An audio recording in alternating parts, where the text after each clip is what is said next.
今回は世界の認識を変えて、この私たちの持っている創造性というものを高めて、そしてさらに具体的な学問だとか仕事に生かすための考え方について解説をしたいと思います。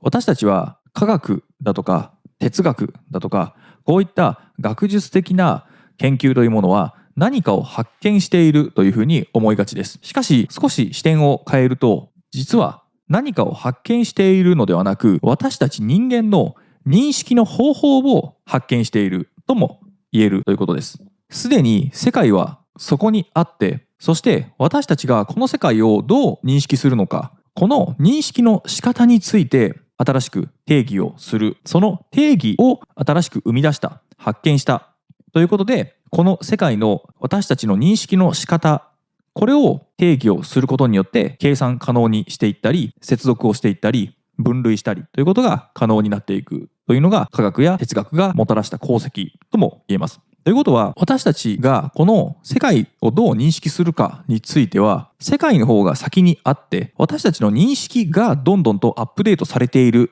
と考えると、この科学とか哲学だとか、こういった学問、学術というのは、私たちの認識をアップデートしてくれるものというふうに捉えることができれば、私たちのこの持っている創造性だとか、仕事の場面で求められる生産性、こういったものを高めることが可能になるという、そうしたメカニズムにつなげることが可能です。これは一つ例を出しますと、例えば重力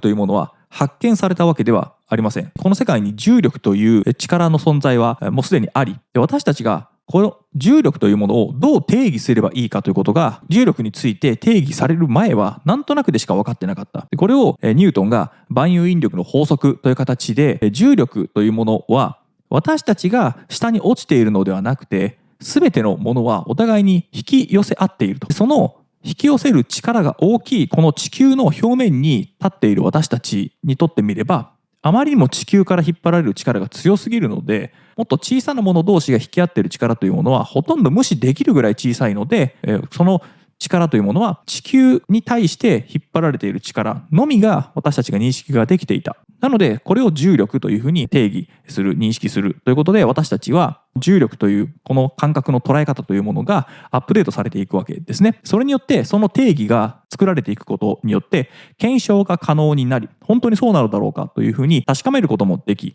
そしてそれを用いることによって新たな技術を開発したり、新たな認識というものがまたそこから派生して認識がアップデートされていくという形で、新しい世界の認識の仕方、方法というものを誰かが定義して、それを検証して実証されたとなった場合には、そこに関連する影響を受ける他の定義も書き換えられるということも起こります。そうなると連鎖反応的に様々な世界の認識というものがアップデートかけられることによって、たった一つの認識の方法の新しい定義がアップデートされるだけで、世界に対してより大きなインパクトが出たように感じる。これは私たちの認識がアップデートされていくので、この社会全体を営んでいる人間集団全体に対しての伝播する影響というもので、この世界の営み、動き、人の流れや人の動きや人の思考というものが変化することによって、たった一つの定義の変更によって多くの影響を世界に及ぼすことができるということになります。で、この概念ですが、私たちが用いているメタ認知、このメタ認知というのは、自分を客観的に見る自分、考えている自分をもう一人上の自分がその自分を眺めている。なので今自分は考えているんだということを考えることができるという、そうした能力、これをメタ認知と言いますが、哲学を極める、科学を極めるというのはこのメタ認知を鍛えることにつながります。これは逆のことも言えます。メタ認知が強くなければ哲学を極めたり科学を極めるというのは困難になります。ですのでここはセットでメタ認知を鍛えるということのために科学や哲学というものを行う。そしてその強化されたメタ認知によってさらに哲学や科学というものを極めていく。こうしたことの相互作用によって脳の創造性というものをより強く発揮する、そうしたトレーニングにもなり、そしてその強化された想像力から社会に対していい影響を及ぼすような新しい定義というものを世に出していくといったことで、そういった相互作用が行われるわけですね。この想像力とか創造性というものは、新しいことを思いつくというだけではなく、それらが本当に妥当なのかという検証をするという検証能力の方にも使われます。検証方法にも創造性が必要なわけですね。新しい仮説を思いついた時に、その仮説が正しいのか正しくないのかということを実証するための検証方法にも実は想像力が必要なわけですね。なので、新しいことを思いつくだけのところではなくて、それが本当に正しいのか正しくないのかということをどう実証すればいいのか、その検証方法についても想像力が必要になりますので、このどうすれば仮説を実証できるのか、そして反証をするというその視点から検証方法を考えて、本当にこれが反証されないのかどうか、こういったことも検証方法として考える必要がありますので、そこも想像力がいるわけですね。なのでこれは一つの物事に対してどう作用させればそれが実証済み、その仮説が正しいと言えるのか。これは正しいということを証明するということは、その反証に対しても検証する必要があるわけですね。で、これがこの想像力を求められるシーンなわけですけれども、そもそもこの状況を捉えるにもメタ認知というものが必要で、私たちはこの社会を構成する一員でありながら、しかしその自分というものを脇に置いて、そしてこの世界全体を眺めるということが必要になるわけですね。で、私たちはこの世界のありのままを知覚しているわけではない。見ているということもそうですし、聞いているということもそうですけれども、私たちの目はごくごく限られた波長の光しか知覚することができません。これは作詞のトリックアートとかで実際に試してみれば簡単にわかることですけれども、紫、これが金色に見えたり、青、これが白に見えたりというようなちょっとした仕掛けで私たちの目というのは簡単に騙されてしまいます。これは目が騙されているというより脳が騙されているといった方が正確かもしれませんが、しかし何が赤なのか、この赤というものが一体どういった色なのかというのを共通の感覚として認識を定義をしないといけないとなった場合に、この色が赤だ、例えば目の前にあるリンゴを手に取ってこれが赤だということにしましょうとしても、そのリンゴ自体についている赤と別の赤いタオルを持ってきて、このタオルの色とこのリンゴの色は同じですかと聞いたとしても、これは横に並べて同じ色だな、近い色だなということは分かったとしても、じゃあリンゴがないシチュエーションでタオルだけを持ってきて、これは何色ですかと言った時に、そのタオルを見せた時の背景だとか、あるいは周りの色だとか、それを見るタイミングだとかによっては赤に見えなくなってしまうということも起こるわけですね。これは作詞のトリックアートのところでもそうでしたけれども、私たちの脳は相対的に色の分類というものを行っていますので、周りの色の影響やそこに当てられた光の影響を受けてしまうわけですね。なので赤色というのは厳密に定義するとなった場合に640から770ナノメートルの波長の色を赤としましょうといったような社会的な合意定義をしていくことによって、赤というものがこういう色なんだということを新しく定義していく。これが私たちが発見だとかというふうに思っているわけです。私たちのこの目は555ナノメートルの緑という色を最も強く感じるようにできています。それよりも波長が短くなっていけば青、紫というふうになっていきますが、それを超えた短い波長というものはもう目に見えません。紫外線だとかガンマ線だとかといったような形で目に見えない、しかし強い波長になっていくわけですね。で、今度は波長が長くなってくると、この赤よりも長い波長というものは赤外線、近赤外線、遠赤外線、こういうふうにしてどんどんと波長が長くなっていきますと、私たちはまた見えなくなります。このようにして私たちの目というのは可視光線、私たちの目で見える波長の範囲でしか知覚できないとなると、世界をありのままに見ているというよりは、生きていくために必要な進化をした結果、ごくごく限られたものの見方、限られた知覚だけでも十分に生きていけるというふうに生き延びることを優先して進化してきましたので、世界のありのままを見るために進化したわけではないわけですね。なので私たちの知覚というものはあんまり当てにはならないんですけれども、しかし生き延びるには必要最低限、むしろ他の種に比べるとかなり優れた知覚能力を持っていたりするわけです。知覚というものもバランスですので、ある特定の感覚だけが異常に強くても他の感覚が鈍ければ、この自然環境において生存上不利だった場合もありますので、私たちのこの耳も聞ける過聴帯域というのがあって、それを超えた音は聞こえませんし、それよりも下回る音も聞こえない。しかしその範囲が聞こえるというだけでも生存には十分だったということで、目、耳、こういった様々な入力器官を総合的に持っていたということが十分使えるものであったということですね。で、ここで私たちが他の生き物と違うのがメタ認知というものですね。なので人間が人間たらしめているものというのは、言葉を喋ったり二足歩行であったり道具を使ったりという人間が人間たらしめるものとしてありますが、メタ認知があることによって自分を含めた周囲のこの環境というものを客観視できる。すると物語というものをフィクションを信じることができる。これはフィクションを信じるだけではなくてフィクションを作ることもできるわけです。物語を作ること、そして物語を理解すること、こういったこのプロセスを経ることによって私たちは様々な知識を貪欲に理解して吸収することが可能となります。単語をただ英単語を覚えるようにフラッシュカードで暗記していくというのは実は脳にとってみるとかなり不自然なので非常に効率が悪いです。一見暗記カードを使えばその単語を覚えられたかのように思うかもしれませんが、単語のテストを受けるだけであれば確かに効率的かもしれません。しかもそれは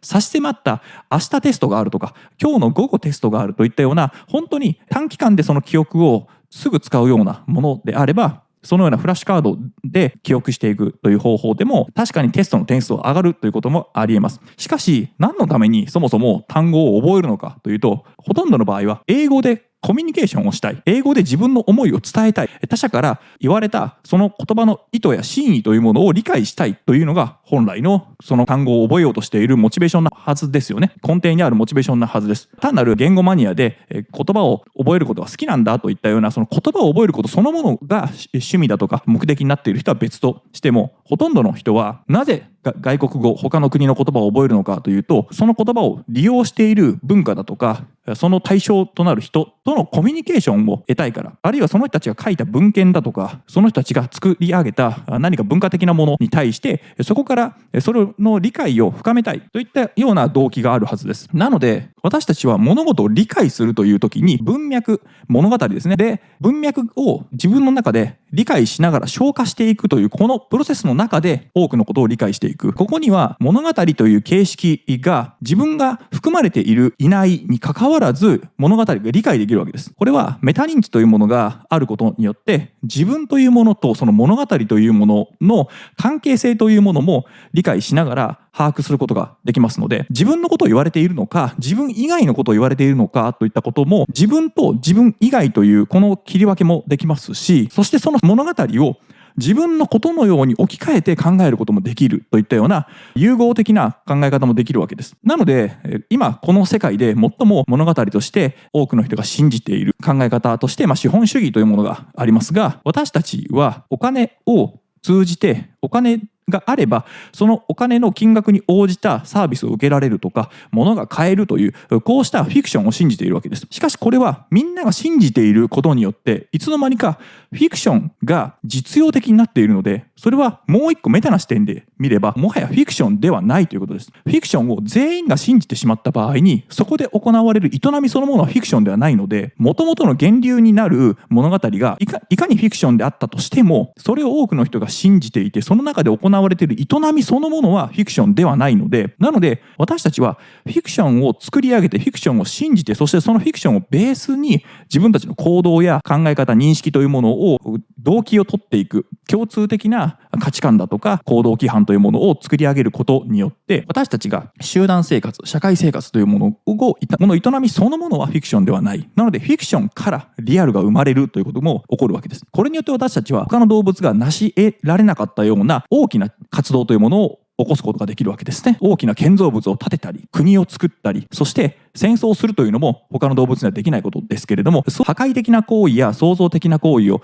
含めても私たちは非常に大きな力、共同作業、そしてそれが時代を超えて世代を超えて直接会うことができない人に関しても本だとか映像だとか最近だとこういったインターネットメディアを通じても可能になる時代が来ると思いますが、そうした私たちは直接会うこともなければ話すこともないような人とでも二次的三次的につながることができてしまう。これが大きないわゆるフィクションを通じて私たちはそれらの力を発揮することができてしまう。これがメタ認知というものがあることによって可能になるわけですね。なのでメタ認知というものをまず鍛えましょうというのが私の